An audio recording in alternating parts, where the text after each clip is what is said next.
Ladies and gentleman, Mandakini. Yes, Vinod Leela ആണ് നമ്മുടെ cinema സംവിധാനം ചെയ്തിരിക്കുന്നത്. റൈറ്റർ ഷിജു എം ഭാസ്കറും ഷാലുവും, അതുപോലെ അൽത്താഫ്, അനാർക്കലി മരയ്ക്കാറ്, ഗണപതി, പിന്നെ നമ്മുടെ മറ്റേ ചേട്ടനുടെ ഒരു ചേട്ടൻ ഉണ്ടല്ലോ, അങ്ങനെ പേരെന്തിനാണ്, വിനീത് തട്ടിൽ ഡേവിഡ്. ഇങ്ങേരു വേറെ ലെവലാണ് കേട്ടോ, വിനീത് തട്ടിൽ ഡേവിഡ്. പിന്നെ നമ്മുടെ ജാഫർ ഇടുക്കിയുണ്ട്, ലാൽ ജോസ് ഉണ്ട്, ജൂഡ് ആന്റണി ജോസ് ഉണ്ട് എന്ന് പറയേണ്ട ഒരുപാട് ആൾക്കാർ ഈ സിനിമയിൽ അഭിനയിച്ചിട്ടുണ്ട്. ആൻഡ് അടിപൊളി പടം കേട്ടാ. ഞാൻ കുറെ എൻജോയ് ചെയ്താണ്, സത്യം പറയില്ല. ഞാൻ കുറെ ചിരിച്ച്. ക്ലൈമാക്സ് ഒക്കെ എന്ത് രസമാണെന്നറിയോ. അത് ഈ ചേട്ടാ, ഈ മറ്റേ വിനോദ് എന്തെന്ന്, പുള്ളി വേറെ ലെവലുണ്ട്. പുള്ളി ശരിക്കും ഇതിൽ. അതുപോലെ മറ്റേ നമ്മുടെ കുട്ടിയാകിലുണ്ട്. എല്ലാവരും അടിപൊളിയായിട്ട് അഭിനയിച്ചിട്ടുണ്ട്. ഒരു കല്യാണ വീട്ടിൽ സംഭവിക്കുന്ന കുറേ രസകരമായ കാര്യങ്ങളും നിപ്പിലൊരു ട്വിസ്റ്റ് വരുന്നു. ആ ട്വിസ്റ്റിനെ കൊണ്ട് സിനിമ അങ്ങനെ അങ്ങ് പോവുകയാണ്. നല്ല രസമായിട്ട് പാവോടെ ഇങ്ങേരുണ്ട് മറ്റേ കാതൽ സിനിമയുടെ ഡയറക്ടർ.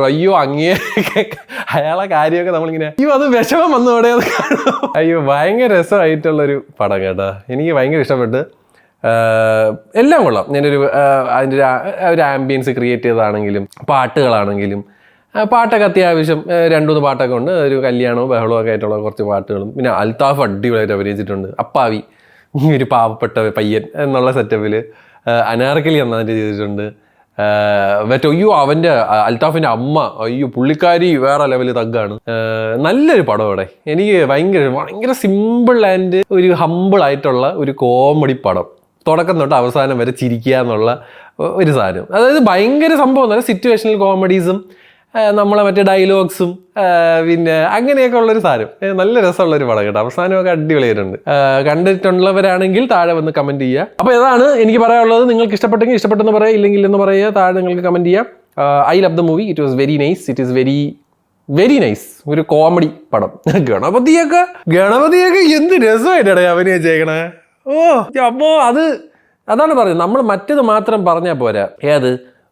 എന്നെ മറ്റോള് തേച്ചടാ, ഇത് മാത്രം നമ്മൾ കേൾക്കാറുള്ളൂ. പക്ഷേ അതിനൊരു ഓപ്പോസിറ്റ് പരിപാടിയും കൂടെ ഉണ്ട്. ഇങ്ങനെ തേക്കണ കൂറകളും ഉണ്ട് ചില അവന്മാർ. അപ്പോൾ എന്തിനാണെങ്കിലും നല്ലൊരു പടം.